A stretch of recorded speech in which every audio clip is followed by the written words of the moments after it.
अगर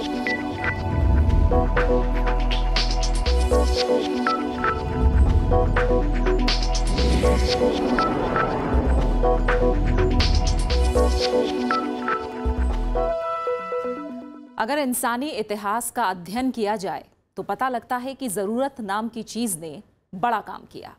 इसने आविष्कार कराए, इसने इंसान से पहाड़ों के बीच रास्ते निकलवाए और सबसे बड़ी चीज, इसने इंसान को कारोबार के लिए मजबूर किया। ये कारोबार ही था जिसने हजारों मीलों दूर बसी सभ्यताओं को मिलवाया और इंसान को इंसान के करीब पहुंचाया। आज हम दुनिया की दूरियों को छोटा कर पाए हैं तो इसके पीछे हाथ है कारोबार का। इसी से तो हमारी पहुंच में आ पाया है ये सारा जहां। नमस्कार, स्वागत है आप सभी का। मैं हूं प्रीति सिंह। शुरुआत सुर्खियों के साथ।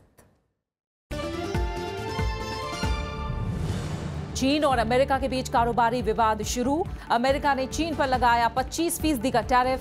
चीन का पलटवार। चीन ने WTO में अमेरिका के खिलाफ दायर की याचिकाएं।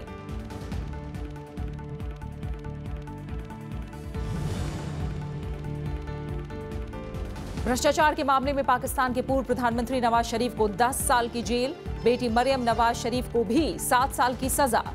परिवार की संपत्ति जब्त करने के आदेश।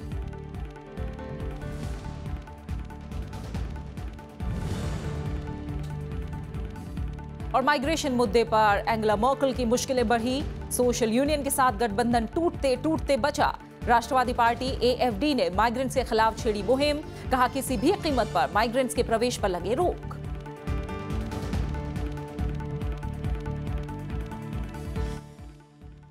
दुनिया इस वक्त कारोबारी विवाद के बुरे दौर से गुजर रही है। एक तरफ अमेरिका है जो व्यापार घाटा कम करने के प्रयास में है। वो चीन और यूरोप सहित दुनिया के तमाम देशों पर डंपिंग और गलत नीतियों के नाम पर टैरिफ लगा रहा है। दूसरी तरफ ये देश भी अमेरिका के खिलाफ ऐसे ही कदम उठा रहे हैं। डर है कि कहीं ये विवाद कारोबारी युद्ध की शक्ल ना ले ले।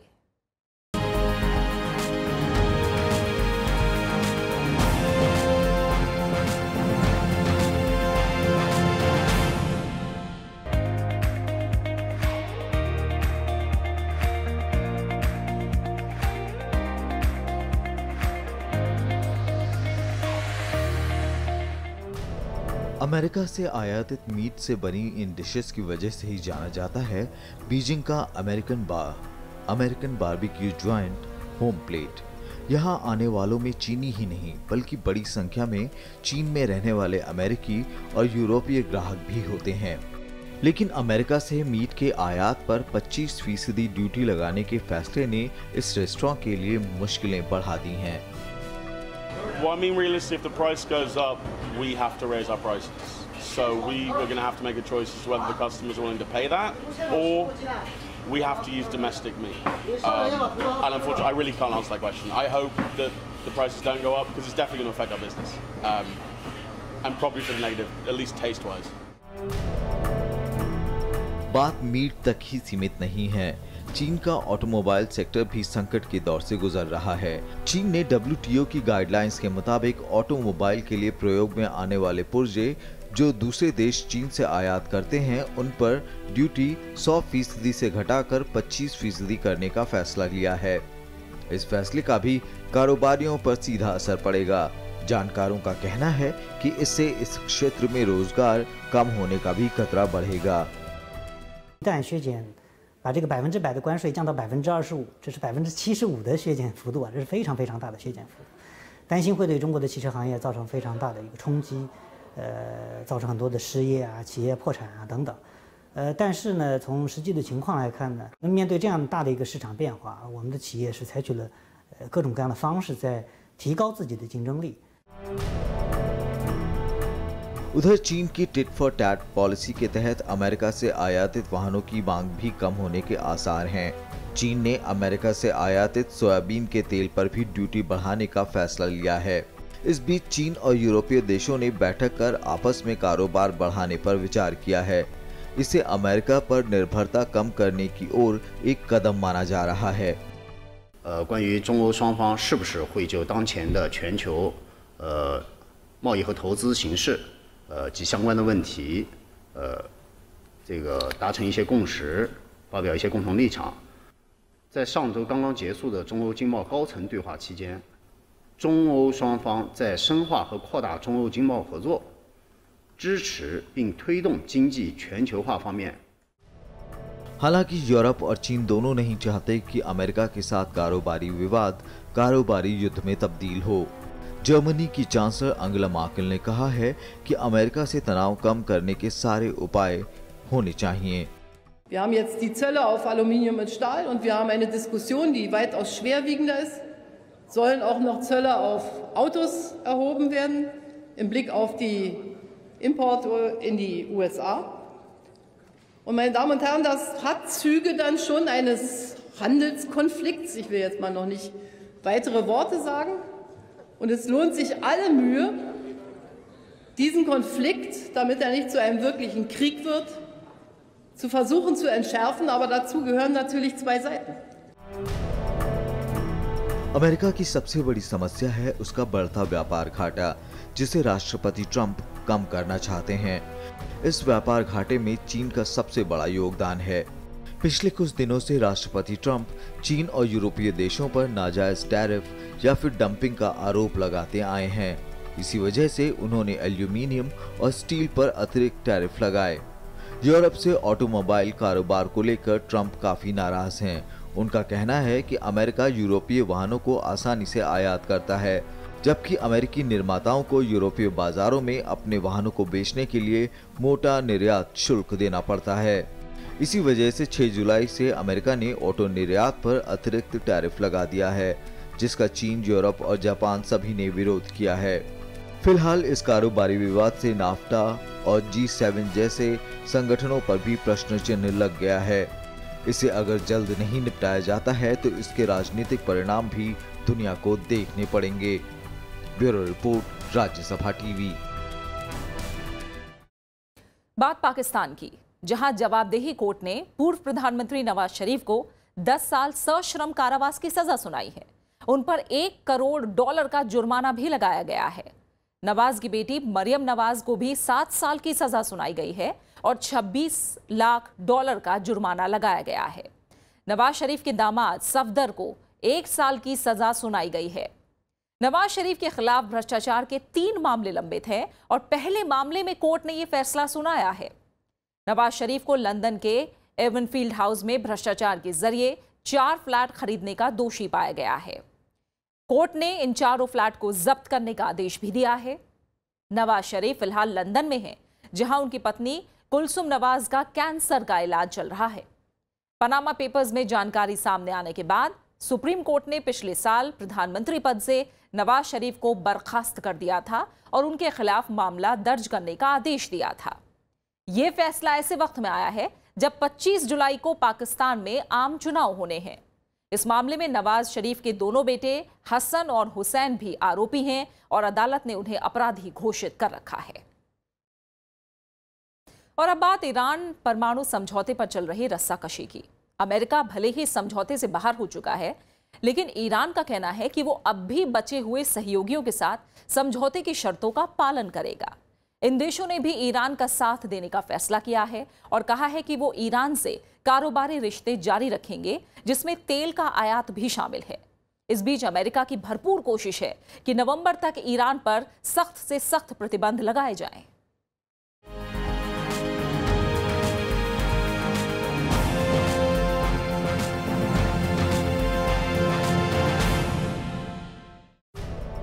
अमेरिका द्वारा प्रतिबंधों की घोषणा के बाद ईरान ने भी अपनी तैयारियां करनी शुरू कर दी हैं। 2 जुलाई को ईरान के राष्ट्रपति हसन रूहानी ने स्विट्जरलैंड के राष्ट्रपति एलन बर्सेट के साथ बर्न में मुलाकात की। मुलाकात के बाद रूहानी ने कहा कि अमेरिका अपने मंसूबों में कभी कामयाब नहीं हो पाएगा।